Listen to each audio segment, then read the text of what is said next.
Magandang araw po mga kaibigan. Welcome po dito sa Spiritual Dialogue with Father Odon de Castro. Narito po tayo sa munting bayan ng Diyos dito sa Cariana Lay Monastic Community.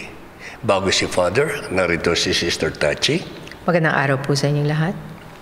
Narito po si Father Odon de Castro, ang spiritual father ng Cariana Lay Monastic Community. Father? Magandang araw sa inyong lahat. So sa programa natin ngayon, ipagpatuloy natin yung pinag-uusapan natin kung ano ang nangyayari sa simbahan Katolika ngayon. Sapagkat yan ang ating relihiyon, dapat nating ayusin kung ano mang ang nangyayari sa simbahan Katolika. Opo. At sinabi natin na yung ating pag-uusapan ay several parts yun. Una, pag-uusapan natin bakit merong kaguluhan sa simbahan Katolika ngayon. So bakit yung merong kaguluhan? So dapat natin pakita na magulo talaga sa simbahan Katolika ngayon. Ikalawa, pag-uusapan natin ang sanhi, ang dahilan kung bakit nakakagulo. At pagkatapos, titignan natin kung anong lunas na ating maaaring ilagay na nanggaling sa Sacred Scriptures. Dapat ang lunas natin dapat manggaling sa Sacred Scriptures, sa Fathers of the Church. At mas maganda nanggaling sa mga salita ni Pope Benedict XVI. Opo. Na ngayon, tinatawag nila the Benedictine option. Pero hindi maganda yung pangalan na yon sapagkat hindi naman option ni Pope Benedict yun hindi ba? Kundi kung yun talaga, kinuha lang niya sa mga kasulatan na nabasa niya sa simbahan Katolika. Mga ama na simbahan, theologians. Yeah, oo. Sabi niyo ay sa simula ay sabihin natin tahimik at patuloy ang pagpapaliwanag sa tunay na pananampalataya. Ngunit ikaw niya nagkaroon ng problema. Muli sana ninyong ipaunawa sa amin ang naging dahilan ng pagkakaroon ng medyo hindi magandang mga kaisipan namin. Yeah. Ang nagsalita nito, ang nagsabi sa atin kung anong mga problema ng simbahan ay si Pope John Paul II. Kung saan, nung kinausap niya yung mga obispo ng Pilipinas sa Radio Veritas sa Fairview, sinabi niya na merong defekto sa pagtuturo ng mga seminarista. Meron may pagka-defekto, malaking defekto sa pagtuturo ng mga seminarista. Kaya sinabi ni Pope John Paul II na dapat ayusin ng mga Filipino bishops yung curriculum ng seminary. Ano yung dapat ayusin dito sa mga seminary school? Ang defekto sa mga seminary schools ay yung pinag-uusapan nila o tinuturo nila sa seminary ay hindi kompleto. Sa simbahan Katolika, kapag hindi kompleto yung tinuturo mo, parang hindi mo na tinuro ang mga doktrina ng simbahan Katolika. Dahil kulang. Opo. Dapat kompleto. No? Secondly, pinag-usapan na natin ito, yung paraan ng pag-aaral ng mga seminarista sa seminaryo, mali. Sapagkat yung subject natin, yung theology, hindi maaaring matuto in the ordinary way like mathematics or history, ganon. Hindi pwede. Ibang klase kasi yung theology Bakit po? Ibang klaseng knowledge yon, karunungan, sapagkat ang mathematics is a physical science. Physical lang yan, di ba? Opo. While theology is a spiritual science. Medyo mahirap nga po yun. Medyo mas mahirap yun, yeah. Anong bagay na spirituality ang dapat maunawaan ng hindi lamang ng mga seminarista, kundi pangkaraniwang tao, lalo na yung mga Katoliko na tinatawag. At miski hindi ho Katoliko. Yeah. Alam mo, ang Panginoon Diyos, ang nilikha niya ang tao, binigyan siya ng intellect, tsaka ng free will. Opo. Ang dapat manguna ay yung intellect, hindi yung free will. Dapat manguna yung pag-iisip, hindi yung free will. Dapat maisip mo muna kung tama o mali bago mo gugustuhin ang isang bagay. Mukhang yun ho ang isa sa mga problema namin. Dahil kung ginagamit namin ng aming isip at hindi ho namang nakakaunawa ng katotohanan tungkol sa utos ni Kristo, ay magkakamali ho kami. Ganun nga ang nangyari sa simbahan Katolika, na yung paraan ng pagtuturo sa seminaryo ay mali, yung paraan din ng pag-aaral ng mga seminarista mali, kaya lahat pala ay mali sa seminaryo.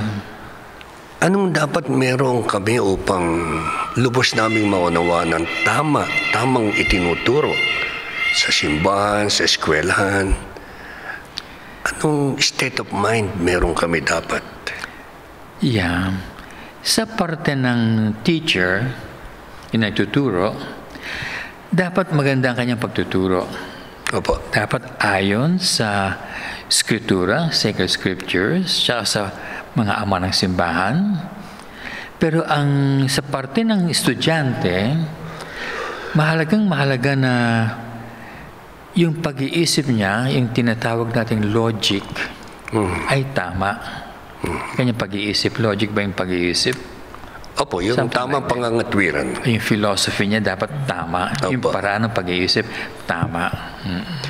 Meron po akong nabasa, Father, na pa yata yung isang Pope the 23rd yata yun, na dapat ang isa sa mga subject ay yung mga isinulat ni Thomas Aquinas, Summa Theologica, na parang itinuturo na ito'y inyong pag-aralan. Tama yun. Yun ay isang batas na binigay sa atin ni Pope Leo XIII. Opo, yun. Sabi ni Pope Leo XIII, lahat ang nag-aaral sa seminaryo, dapat pag-aralan nila yung Summa Theologica ni St. Thomas of Aquinas, yung theology ni St. Thomas of Aquinas, at saka yung philosophy ni St. Thomas of Aquinas, Opo. na ang tinatawag natin scholastic philosophy. Naku po. Mukhang hindi ho yata doon nakafocus, hindi doon nakatuon ang mga diwa ng pagtuturo sa amin. O baka kulang din ng unawa ang mga nagtuturo tungkol sa philosophy ni Thomas Aquinas. Kaya nga nakagulo ang simbahan. Kaya nalito ang mga simbahan Katolika, mga Katoliko, litong-lito sapagkat nga hindi tama yung kanilang pagtuturo, tsaka mali rin ang kanilang paraan ng pag-aaral. Paano ho namin madidevelop yung spirituality namin mga tao? Ikaw seminarista o pangkaraniwan o kahit na sabihin natin mga ilang pare. Kasi yun ho yata ang pinakamahalagang bagay sa aspeto ng pagpapakatao, yung spirituality ng isang tao. Tama yon. At yan nga ang lunas na pag-uusapan natin tungkol sa kaguluhan sa simbahan Katolika ngayon. So, ang nangyayari sa simbahan Katolika ngayon ay maraming nagtatanong, pero walang sumasagot. Yan ang malaki, hindi ba? Aba, malaking problema po yun. Malaking problema yan. Sapagkat yung mga nagtatanong, dapat ang tanong nila ay tama. At yung mga sumasagot, dapat ang kanilang sagot ay tama rin, hindi ba? Kung sakaling mali ang tanong, hindi ba yung tinatanong ay dapat ituwid yung tanong at dapat tama ang kanyang isasagot? Tama yon. Kaya kung mapupuna mo, si Jesucristo nung buhay pa siya, lagi maraming nagpupunta sa kanya na nagtatanong. Opo. Kuminsan mga Pharisees tsaka yung scribe. Pero kung mapupunan mo, ang kanilang tanong ay mali. Kaya hindi niya sinasagot. Pero pag ang tanong mo ay tama, sinasagot ni Kristo. Kaya mahalaga na ang tanong natin ay yung tamang tanong. Nako. Sana po, Father, tama ang aming mga tanong sa inyo. Well, so far naman, tama yung mga Sister? Yung masasabi ba hong, like yung Fariseo at mga scribes, ang intensyon ng kanilang pagtanong ay hindi tama? Yeah, mali ang kanilang intention. Usually, they wanted to trap Jesus Christ, hindi ba? Ano ba yung trap sa Tagalog? Ulihin. Para mahuli, masilo. Ayun, sila. parang- Would you say that's happening also now? Yeah, kasi karamihan ng mga tao, pag nagtatanong, ang tanong nila ay upang lang ma-approve yung kanilang iniisip. O kaya mahuli siya na mali yung kanyang sasagot. O ganun din, di ba? Parang ang kanilang tanong ay hindi yung nais nilang malaman ang katotohanan. Hindi yun ang kanilang layunin. Yes, para lamang matrap o masilo. Yeah. So kung ganun, wala hong tamang pagtanong nila. I mean, yun lang hong sincere, ang puso at ang diwa ang makakapagtanong ng tama. Tama yun. Kaya ang problema natin ngayon ay yung mga nagtatanong, mali yung tinatanong. Kaya tuloy sumasagot, mali rin yung sagot. Kaya dapat ang pag-usapan natin ay ano ba dapat ang mga tamang tanong natin at ano ang mga tamang sagot. Yun nga sana itatanong ko kung saan manggagaling sa aming isip na kulang sa pangunawa ang tamang tanong. Kung hindi ho naman bukas ang aming isip sa isang, sabihin natin, paghahanap ng katotohanan, mahirapan ho kami magtanong ng tama. Tama yun. Kaya dapat, pag meron tayong itinanong, ang ating layunin lamang ay upang malaman kung paano natin ililigtas ang ating kaluluwa. Halimbawa, maski na political question lamang. Halimbawa, ano bang solusyon sa drug addiction? Halimbawa, dapat ang tanong natin ay, anong dapat gawin ng mga drug addicts para maligtas ang kanilang kaluluwa?